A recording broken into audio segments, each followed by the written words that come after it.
Objection घेतलं की तू गोहत्या केलेली आहे, आणि गोहत्या केल्यानंतर तुला देहांत प्रायचित्त, देव सगळं सहन करतो, पण खऱ्या भक्तावर होणारा त्रास हे देवाला करतो. न सांगता तुम्हा खरं येते अंतर विश्वंभर परिहाराची नंगे. आणि म्हणून गौतम ऋषीच्या किनीवर जो आळ घेतला गेला, त्या आळात्मकरीचा क्षय व्हावा म्हणून त्या ठिकाणी ज्यांनी ज्यांनी आळ घेतला होता त्या सर्व भक्तवत्सलाची प्रभूंनी कच्चून पैसे घेतले होते. आणि इथलं महत्व फार मोठं आहे.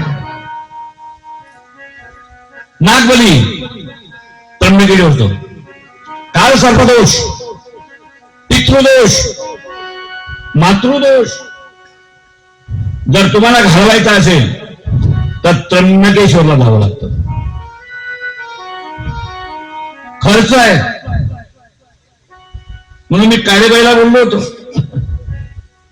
माझ्या पुढे माझ्या मावल्या बसल्या आहेत, माझ्या पोरी बसलेल्या आहेत, सर्व आपण जमते काय? जिच्याकडून जमल त्याच्याकडून जमत. आता एका ब्राह्मणाने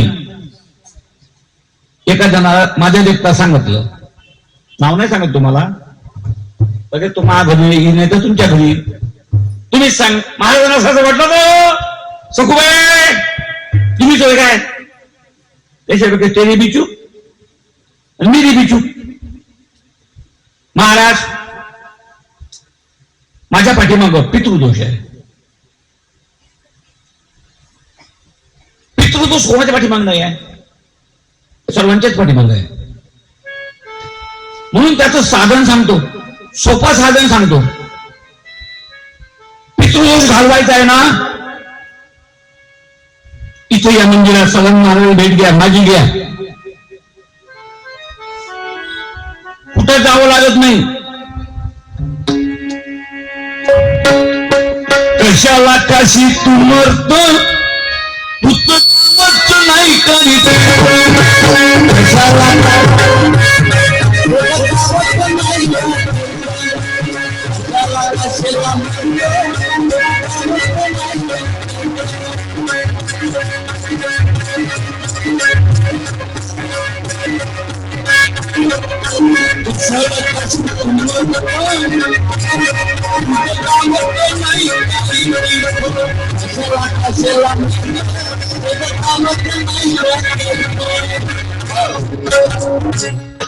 आता जमलं गड्या, तबलेवाले पेटीवाले आता एक आले, एक असलं म्हणजे बरं लागते. नाही तर मग काय काय आय हाय हाय हाय हाय हाय हाय हाय लोक म्हणजे झालं काय, घ्या ना उरकून झोप लागते. हो काय म्हणतात, आपलं गाव हे तीर्थ आहे. आज माझ्या मातामाला माझी विनंती आहे, तुमच्यामुळे हे टाउनशिप मधलं शिव मंदिर आज तीर्थक्षेत्र काशी झालाय. काय म्हणायचं तुम्हाला? बरोबर आहे, आपल्या हातात आहे. आणि म्हणून या ठिकाणी यायचं आहे, पण नियम आहे त्याचे, नियम सांभाळावं लागतात. आता मला एका जणाने विचारलं, मी तिकडे काही जात नाही, या तू मार सगळं महाराज यायचं कणकण कणकण चालू असते. येईल वाटते महाराज झोपला, मी यायची पेक्षा हुशार आहे. मी असतो दुसऱ्या खोलीत, हे असते तिसऱ्या खोलीत. अरे अरे अरे त्याला काय झालं, गोपाळ कृष्ण भगवान महादेव होय, काही घाबरू नका. महादेव नाटासाठी येतो तू. ह्या काय म्हणते, काय महाराज नियमाबद्दल बोलतो. हा मी कोणाचा विरोधच नाही बरं का मावळे हो, याचं ऐकलं नाही गुप्त्या. याचं काही ना काही खोलीत चालूच असते, कुचल कातल म्हणजे भांडणं नाही, वादविवाद सुसंवाद.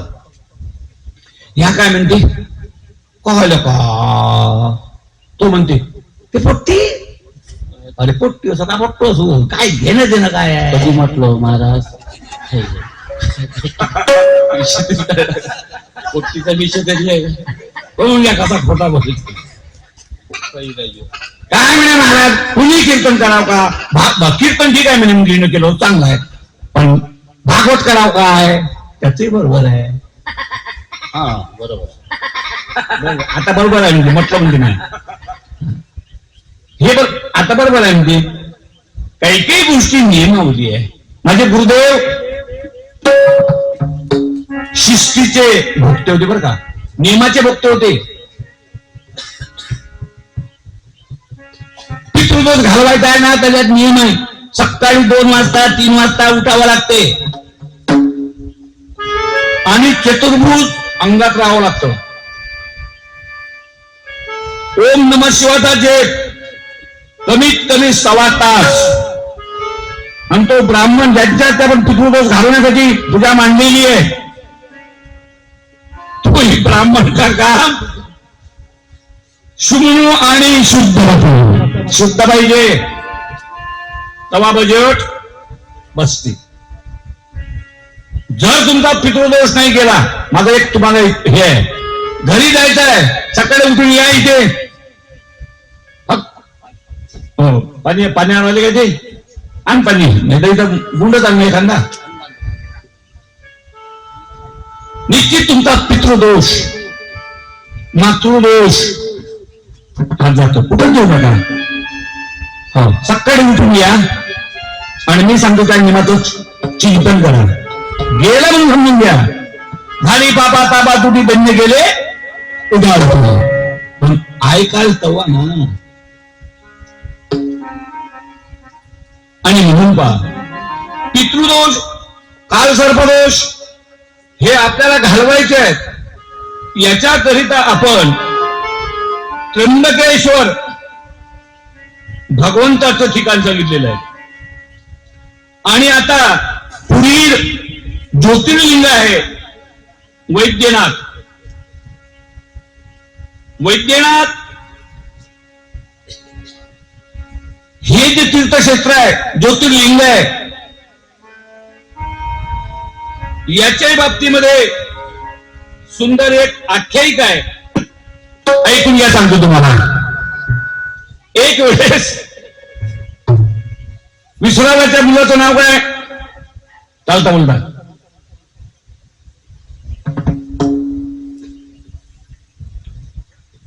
त्याच्यात पाहिजे का पुस्तक, आता पाहिजे पुस्तकात. विश्रावाच्या पोराचं नाव काय, रावण. रावण महादेवाकडे आले.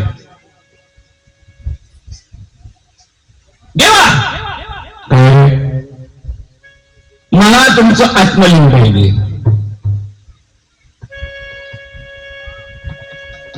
कोणा सांगितलं तुला ही गोष्ट, माझ्या कैकेशी माते ना, ते दररोज म्हणे वाढूच हे करती, मला काही ते पसंत नाही म्हणे, तुमचं आत्मलिंगच देऊन टाका. आता थोडी देव आहे हे बघ रावणा, तुला मी माझं आत्मलिंग देतो, पण